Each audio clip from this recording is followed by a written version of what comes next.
Hello नमस्कार दोस्तों। मैं अमित धारीवाल आप सभी का आपके अपने YouTube channel the brain education पर हार्दिक अभिनंदन करता हूं। और आप सारे अच्छे और अपनी तैयारी को ऐसे ही कंटिन्यू रख रहे हो। बस जो भी बच्चा हरियाणा में ALM SC और JEE की तैयारी कर रहा है, अगर इस बार सिलेक्शन लेना चाहता है तो भाई एक तो हमने चैप्टर वाइज MCQ स्टार्ट किया हुआ है, जिसमें हमने बेसिक इलेक्ट्रिसिटी और ट्रांसफार्मर को कवर कर लिया। और आज हमारी सेफ्टी की लास्ट क्लास है, इसमें हम 3 चैप्टर को हम कवर कर लेंगे। तो लास्ट टाइम में बेसिक इलेक्ट्रिसिटी से 17 क्वेश्चन पूछे गए थे। अगर आपने वो बेसिक इलेक्ट्रिसिटी अच्छे से कर ली ना, तो इस बार भी चांस है कि आपके 15+ क्वेश्चन पूछे जाएंगे, तो आप एक भी क्वेश्चन गलत नहीं करके आओगे। ठीक है। और एक हमने सेशन स्टार्ट किया हुआ है 10,000 MCQ, जिसमें हम फुल डिटेल से कर रहे हैं, वो भी हैंड ऑफ राइटिंग नोट्स से, क्योंकि वो नोट्स की वो क्या है, तो वो शॉर्ट नोट्स हैं। अगर आपने उसका भी रिवीजन कर लिया ना लास्ट टाइम, उन शॉर्ट नोट्सों से अगर आपको नहीं पता हो भाई 68 क्वेश्चन देखने को मिले थे। अगर आप इस बार भी स्कोर करना चाहते हो तो उनको भी अच्छे से कर लेना। और एक PYQ का भी सेशन चला हुआ है। ठीक है, चलो अपनी क्लास की शुरुआत करते हैं। धूम्रपान निषेध का निषेध चिन्ह प्रदर्शित करने के लिए किस प्रकार की आकृति का प्रयोग किया जाता है? तो धूम्रपान के लिए किसका किया जाता है? तो ये किया जाता है, एक आप आंसर साथ के साथ जरूर कमेंट करना। धूम्रपान के लिए वृत्ताकार का उपयोग किया जाता है। निम्न में से कौन सी दुर्घटना होने का कारण है? तो दुर्घटना होने का कौन सा कारण है भाई, इनमें से बताओ आप कमेंट करके। तो खतरे के प्रति सर्जन न होना, ऑप्शन नंबर ए इसका करेक्ट आंसर हो जाए। कौन सा? Option number A. खालिस्तान प्रकार की आग में जाग और सूखा पाउडर वाले अग्निशमक का प्रयोग किया जाता है। कौन सी आग है बस जिसमें जाग और सूखा पाउडर का प्रयोग किया जाता है? तो ये वर्ग बी के लिए।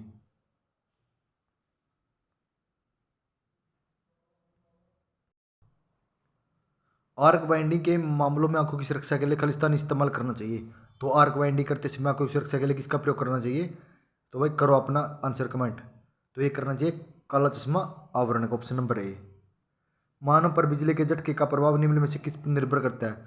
तो मानव पर बिजली के झटके का प्रभाव किस पर निर्भर करता है, बताओ भाई। तो ये करता है लाइन वोल्टेज पर। भाई ये मोस्ट इंपॉर्टेंट क्वेश्चन है।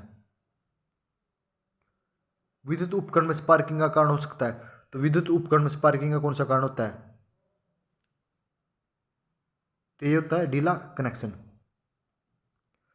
विद्युत उपकरण का उपयोग करते समय निम्न में से कौन सी सावधानी अपनानी चाहिए? तो विद्युत उपकरण का उपयोग करते समय निम्न में से कौन सी सावधानी को अपनाना चाहिए? तो कौन सी सावधानी को अपनाना चाहिए भाई? तो यह कोई नंगा तार नहीं पकड़ना चाहिए। ऑप्शन नंबर ए इसका करेक्ट आंसर हो जाएगा। निम्न में से किस विधि के द्वारा दुर्घटना से बच सकते हैं? तो दुर्घटना से कौन सी विधि के द्वारा बच सकते हैं? तो ये अब कार्य विशेष मशीन तथा कार्यस्थान पर सम्मिलित सुरक्षा के नियमों का पालन करके। ऑप्शन नंबर सी का करेक्ट आंसर हो जाएगा। तो नीचे दिया गया चिन्ह को पहचानिए। तो ये चिन्ह कौन सा है भाई? तो ये बिजली के तार बिजली के खतरे को ना छुए। Option number C. कौन सा? बिजली के खतरे को ना छुए। ठीक है। तो ये बताना कि ये कौन सा चिन्ह है भाई? तो ये भाई लेजर रिडक्शन। ठीक है। आपका नेक्स्ट क्वेश्चन है भाई क्वेश्चन नंबर 61। पीने का पानी, पूर्व शौचालय और प्राथमिक उपचार में साइन बोर्ड किसके उदाहरण है? तो कौन सा पीने का पानी, पूर्व शौचालय और साइन प्राथमिक उपचार साइन बोर्ड किसके उदाहरण है? तो ये सूचनात्मक संकेत के होते हैं, किसी को हमें सूचना देते हैं। विद्युत धारा घटना के लिए कौन सा भाग जिम्मेदार है? तो विद्युत धारा घटना के लिए कौन सा भाग जिम्मेदार है भाई? करो 62 का कमेंट। तो विद्युत धारा के लिए कौन सा? आवेश, जिसे हम चार्ज भी कहते हैं। विद्युत में तार के संपर्क में आने वाले व्यक्ति को बिजली का प्रघात लगता है। जिस व्यक्ति को बिजली का प्रघात लगता है या वह फेंक दिया जाता है या विद्युत में तार को जुड़ा रहता है। तो विद्युत में तार के संपर्क में आने से व्यक्ति को बचाने के लिए आपका पहला कदम कौन सा है? तो सबसे पहला कदम कौन सा होता है इनमें से? तो यह भाई लकड़ी की छड़ी का उपयोग करके उसे अलग करके। ऑप्शन नंबर डी इसका करेक्ट आंसर हो जाएगा। ठीक है। आपका नेक्स्ट क्वेश्चन है कौन सा? 64 नंबर। क्या प्रभाव होता है यदि व्यक्ति को 2 मेगा एम्पियर धारा का प्रघात लगता है? तो 2 मेगा एम्पियर से क्या होता है, सॉरी 20 मेगा एम्पियर। भाई क्या प्रभाव होता है यदि व्यक्ति को 20 मेगा एम्पियर का धारा प्रघात लगता है? तो ये होता है दर्दनाक प्रघात। ठीक है। तो भाई PPE का नाम बताना भाई, इसका नाम क्या है? तो ये है भाई एयर मफ के साथ हेड शील्ड। ठीक है। ऑप्शन नंबर डी इसका करेक्ट आंसर हो जाएगा। क्वेश्चन नंबर 66 है भाई, गाँव को भरने के लिए प्राथमिक उपचार के डिब्बे में खालिस्तान की ट्यूब होनी चाहिए, तो किसकी होनी चाहिए? तो वह गाँव को भरने के लिए प्राथमिक उपचार के डिब्बे में कौन सी ट्यूब होनी चाहिए? तो ये होनी चाहिए बीटा डी की। ऑप्शन नंबर सी इसका करेक्ट आंसर हो जाएगा। कौन सा? Option number C. किसका? 66 का क्या है? ऑप्शन नंबर सी। 67, यदि तेल, पेट्रोल या विद्युत दोष की वजह से आग लगी है तो प्रयोग किया जाने वाला अग्निशामक है कौन सा भाई? तेल, पेट्रोल और विद्युत की। तो ये कौन सी होती है? तो ये होती है सीटीसी प्रकार। ऑप्शन नंबर सी का करेक्ट आंसर हो जाएगा। तो भाई क्वेश्चन नंबर 68, तो ये कौन सा चिन्ह है भाई, बताना है। तो ये है विद्युत झटके का खतरा। ऑप्शन नंबर सी क्या हो जाएगा? 68 का ऑप्शन नंबर सी। आग बुझाने की मशीन में कौन सा रंगीन बैंड कार्बन डाइऑक्साइड की सामग्री को दर्शाता है? तो कार्बन डाइऑक्साइड को कौन सा दर्शाता है? तो ये दर्शाता है भाई काला रंग। भाई अगर आपने इस क्लास की पीडीएफ चाहिए तो भाई आप सभी एक तो ब्रेन एजुकेशन के the brain education Telegram channel को जरूर ज्वाइन कर लेना। वहाँ पर इस क्लास की आपको फ्री ऑफ कॉस्ट पीडीएफ मिल जाएगी। चलो भाई क्वेश्चन नंबर 70, तो कौन सा कारक विद्युत प्रघात की तीव्रता में सहायक है? तो कौन सा है? तो शरीर प्रतिरोध ये तो है भाई, धारा का परिमाण ये भी है, मौसम की स्थिति ये भी, और संपर्क अवधि ये भी है। तो इसका आंसर हो जाएगा ऑप्शन नंबर डी।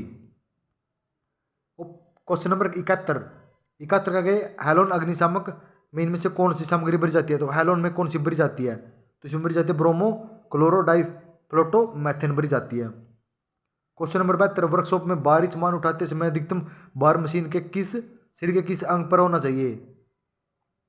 तो वर्कशॉप में भारी सामान उठाते समय अधिकतम भार सिर के कौन से अंग पर होना चाहिए? तो ये होना चाहिए हमारे पैरों पर। यदि अस्पताल का अनिवार्य विद्युत प्रणाली में निम्न में से दो अलग अलग प्रणालियों में से कौन सा होना चाहिए? तो तेतर का बताओ भाई, किसी अस्पताल की अनिवार्य विद्युत प्रणाली में निम्न में से दो अलग अलग प्रणालियों में कौन सा होना चाहिए? तो भाई कौन सा होना चाहिए इसमें से?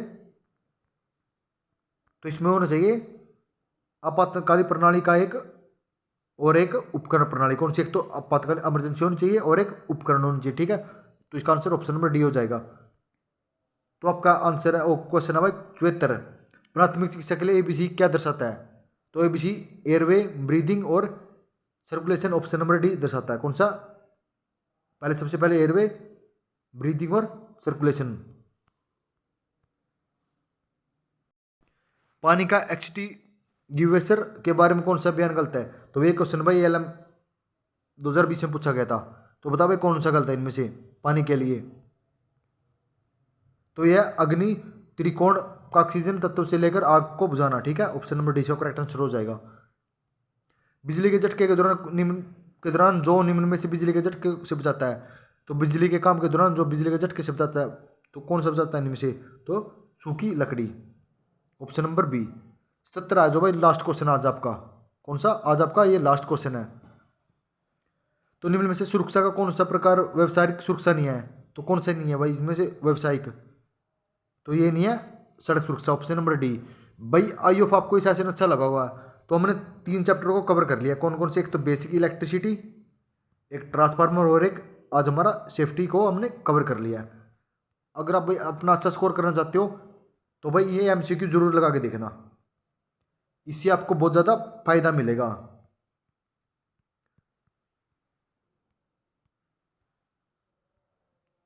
कुछ चीज़ यार इस बार भाई कट ऑफ बहुत ज़्यादा आपको हाई देखने को मिलेगी, लगभग 60+।